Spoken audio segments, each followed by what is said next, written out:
You mentioned non-voters. There was a story in USA Today about a week ago that said that there's roughly 90 to 100 million citizens that are registered that aren't voting. And they did a little deep dive on these folks. And they said the irony is that when you really break them down, they would tend to support President Trump, meaning these folks are registered to vote.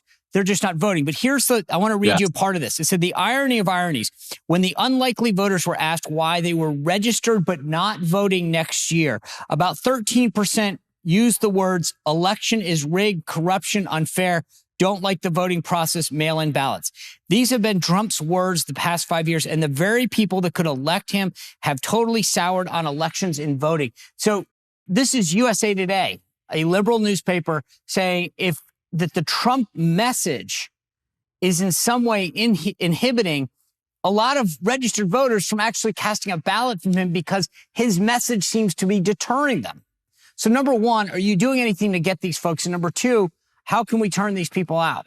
Well, number one, we're focusing on adding to the electorate the unregistered voters. We're doing it by micro-targeting as well. For example, 40% of Wisconsin hunters are not registered to vote.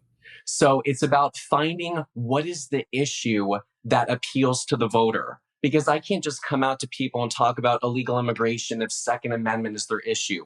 What does the voter care about, and how can I target them, get them registered to vote, and get them out to vote? Now, it also is an educational campaign. For example, our truckers who supply our country, they are mostly conservative. Truckers may not be home on election day. Truckers are going to be outside the state. Right. So it also means having a robust get out the vote campaign that if I have a group of people like pilots and police officers that are maybe not going to be in town during election day, it's making sure that they are educated on early in-person voting. You mentioned you've been tweeting at the chairwoman of the RNC, Ronna McDaniel, noting how many days it's been. What has anyone from the National Party acknowledged you and your work? Well, I'll tell you that, I want to be classy and I want to be respectful, but I will say that recently I have worked with Casey Crosby, who is the treasurer of the RNC out of Kentucky, because we're working to make sure that we're electing Daniel Cameron as the next governor of that state. And so Casey Crosby, fact-checked me, I believe is the number 3 in charge at the RNC. So there are some leaders that do see value in the work that I'm doing. And you know what? I want to make it clear. If the chairwoman ever reaches out to me, if Drew McKissick ever reaches out, I'm a team player and my door is always open. But and I know Harmeet Dillon was very supportive of you when she was running. Absolutely. But what I don't get is winning in politics is a game of addition, not subtraction. You are out there. The thing that's interesting to me is the work that you're doing is the expensive work. It's time consuming and it's expensive. To do paid efforts on this front are very expensive. And what you're doing is relieving a financial burden from the National Party that they need to be spending on data and other things. I would just assume that they would appreciate what you're doing and would be calling you back. Is there what am I missing? Did you guys have a falling out, or are they just, I don't get it. It would be nice to receive accolades for the work that we're doing. But look, at the end of the day, Sean, it's not about me. This isn't about President Trump. But if I were them, I'd say, Scott, defeating Joe Biden. Right. This isn't, I get you don't want the accolades. That's very humble of you. But what I'm telling you is that as someone who worked at the party before, I'd want to call you and be like, hey, Scott, you're totally helping out the team. Thanks for doing this. What can we do to support your efforts? It would be nice. And again, if that happens, excellent. But until then, we're going to continue to lead by example at earlyvoteaction.com. So you also tweeted out, Democrats use an army of influencers who are dedicated to reaching the youth. Is the GOP doing the same? What do you think that the party needs to do more of? And what do you see as the differences between what the Democratic Party is doing and the Republican Party to get people engaged and motivated and registered? Well, look at Joe Biden's army of influencers that I've seen. I'm not going to name their names because I don't want to give them any credibility, but they were all invited to the White House recently. And they're receiving the talking points, they're receiving the memos, they're receiving information to put on TikTok and Twitter and Facebook and Instagram. And so they're all swimming in the same direction, and they're using all of their influence in order to reelect Joe Biden.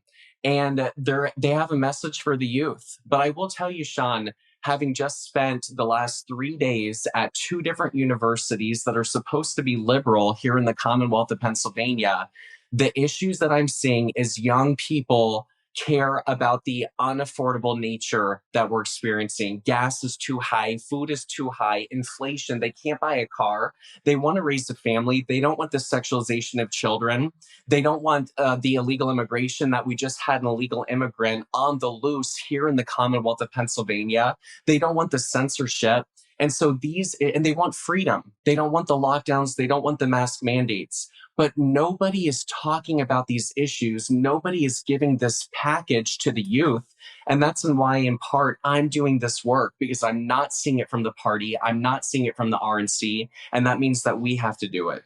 So when you go on a college campus, like you mentioned, you're there at Penn State today, what's the reaction that you get? Oh, well, I think at first, because I'm 6'5", I got all this long hair and boots, I probably stick out just a little bit here in the Commonwealth of Pennsylvania. But I'll tell you, I had some kids coming up to me saying, "You're Scott Presler." So the message has been resonating that I am reaching out to the youth. But I talked to them. I said, look, if you don't want the mask mandates, if you don't want the lockdowns that are coming, and because we have a Democratic Governor Shapiro in the Commonwealth of Pennsylvania, if you want the freedom to choose that you don't have the government telling you what you can and cannot do, then register to vote as a Republican and help elect Judge Carolyn Carluccio to the Supreme Court this November. When you break it down and you talk about those issues, like, for example, that America is supplying the rest of the world with funding while we have 500,000 homeless Americans in our country. When you talk about the America First mantra, that resonates with Gen Z. How many other people have you come across that are trying to do what you're doing? I think there is a willingness and there is a motivation of people to help, but people don't know how to. They don't know how to get started. They want to, and that's why I'm here. So when people say, "Scott, I want to do something, what can I do? I live in Connecticut." Then I'll say, "Hey, if you will mail 5 letters that you will provide 5 postage stamps for, I'll help you make sure that you're registering new voters in Louisiana, Kentucky, Wisconsin, Pennsylvania." Or we're actually doing a day of action this Saturday, Sean, September 23rd. And I'm asking everybody to download my mobile application, Early Vote Action. And it's really cool because what it does is it gives you a list of registered Republican voters in your neighborhood within a mile radius. And the reason why that's important, and some people may say, "Scott, what about the independent voter? What about the Democrat?" In my opinion, in this off-year election in 2023, this is a Republican-based turnout. Yep. If we simply got out every Republican, we'd win the election.